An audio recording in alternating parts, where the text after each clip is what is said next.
ॐ अथ श्रीभुवनेश्वरी हृदयम् देव्युवाच भगवन् ब्रूहि तत्स्तोत्रम् सर्वकामप्रसाधनम् यस्य श्रवणमात्रेण नान्यत् श्रोतव्यमिष्यते यदि मेऽनुग्रहः कार्यः प्रीतिश्चापि ममोपरि तदिदं कथय ब्रह्मन् विमलं यन्महीतले।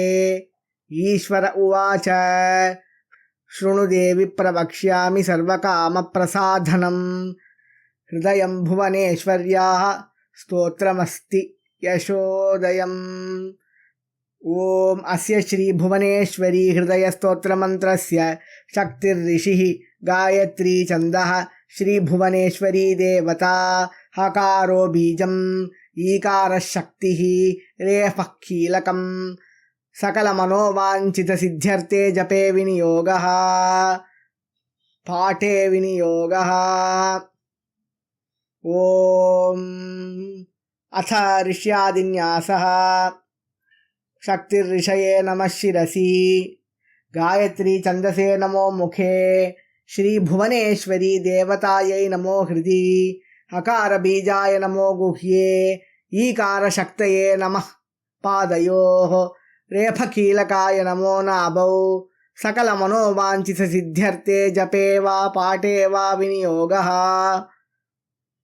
अथ हृदयादिन्यासः ॐ ह्रीं हृदयाय नमः ॐ श्रीं शिरसे स्वाहा ॐ ऐं शिखायै वषट् ॐ ह्रीं कवचाय हुम् ॐ श्रीं नेत्रत्रयाय वौषट् ॐ ऐं अस्त्राय फट् इति हृदयादिन्यासः।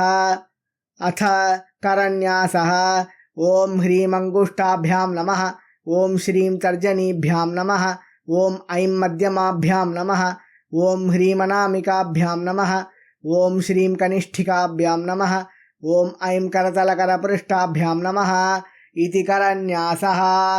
अथ ध्यानम् ध्यायेत् ब्रह्मादिकानां कृतजनिजननीं योगिनीं योगयोनिं देवानां जीवनायोज्ज्वलितजयपरज्योतिरुग्राङ्गधात्रीं शङ्खं चक्रं च बाणं धनुरपि दधतीं दोश्चतुष्कां भुजातैः मायामाद्यां विशिष्टां भवभुवनां भूभुवा भारभूमिम् यदाज्ञयेदं गगनाद्यशेषं सृजत्यजः श्रीपतिरौरसं वा बिभर्ति संहर्ति भवस्तदन्ते भजामहे श्रीभुवनेश्वरीं तां जगज्जनानन्दकरीं जयाख्यां यशस्विनीं यन्त्रसुयज्ञयोनिम्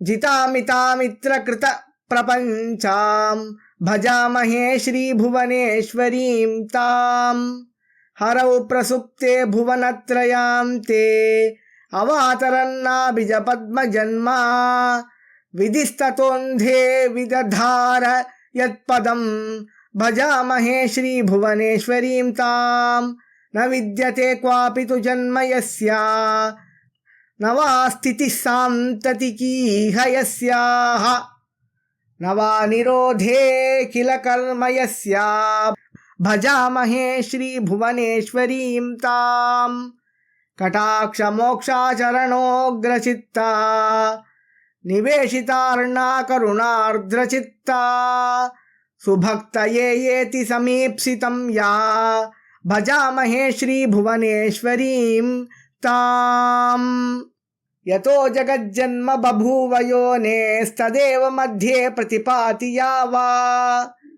तदत्तियान्ते किल मुग्रकाली भजामहे श्रीभुवनेश्वरीं तां सुषुप्तिकाले जनमध्ययन्त्या यया जनः स्वप्नमवैति किञ्चित् प्रबुध्यते जाग्रति जीवयेष भजामहे श्रीभुवनेश्वरीं तां धया स्फुरत् कोरकटाक्षलाभान्नैकत्र यस्याः प्रलभन्ति सिद्धाः कवित्वमीशित्वमपि स्वतन्त्रा भजामहे श्रीभुवनेश्वरीं तां लसन्मुखाम्भोरुहमुत्स्फुरन्तं हृदि प्रणिध्याय दिशि स्फुरन्तः यस्याः कृपार्द्रं प्रविकाशयन्ति भजामहे श्रीभुवनेश्वरीं ताम् यदानुरागानुगतालिचित्राश्चिरन्तनप्रेम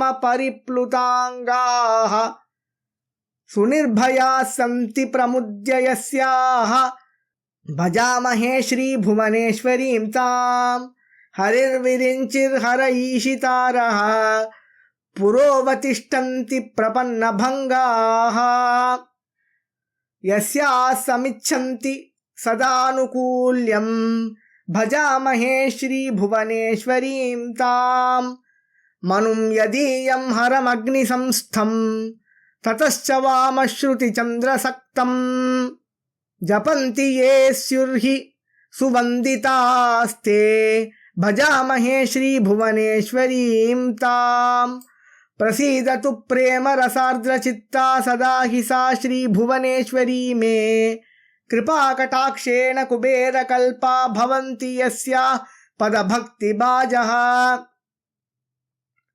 मुदा सुपाठ्यं भुवनेश्वरीयं सदा सतां स्तोत्रमिदं सुसेव्यं सुखप्रदं स्यात् कलिकल्मषघ्नं सुशृण्वतां सम्पठतां प्रशस्यम् एतत्तु हृदयं स्तोत्रं पठेद्यस्तु समाहितः भवेत् तस्येष्टदा देवी प्रसन्ना भुवनेश्वरी ददाति धनमायुष्यं पुण्यं पुण्यमतिं तथा नैष्टिकीं देवभक्तिं च गुरुभक्तिं विशेषतः पूर्णिमायां चतुर्दश्यां कुजवारे विशेषतः पठनीयमिदं स्तोत्रं देवसद्मनि यत्नतः यत्र कुत्रापि पाठेन स्तोत्रस्यास्य फलं भवेत् सर्वस्थानेषु देवेश्याः पूतदेहः सदा पठेत् इति श्रीभुवनेश्वरी हृदयम्.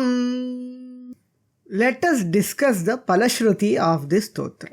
The Palashruti says, whoever recites this Hridaya stotra, the heart stotra of Goddess Bhuvaneshwari, Goddess Bhuvaneshwari becomes pleased by the recitation and she becomes the giver of all that the devotee desires.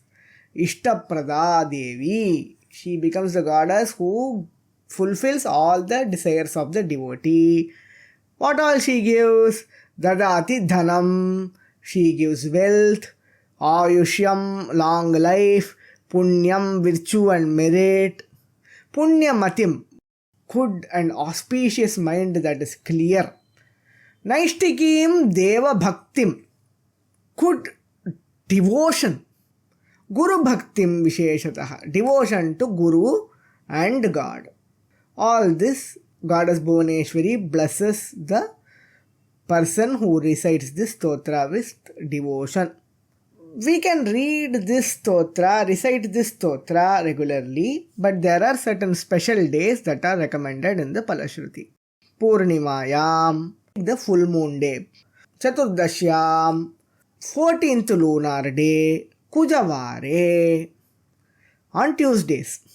You can recite this stotra on the above mentioned days. Where must you recite it? If possible, you can recite it before the Murti of the goddess or Lord Shiva, Deva Sadmani, the dwelling place of God. This means temples or puja griha. If that is not possible, yatra kutrapi patena stotrasya asya phalam bhavet. If that is not possible, recite wherever possible. You will get the benefit of recitation of this stotra. Sarvasthaneshu, wherever you want to recite it, you recite it in all places. Puta dehaha, with clean body and clean mind. One should recite this stotra sada regularly. Thank you for listening.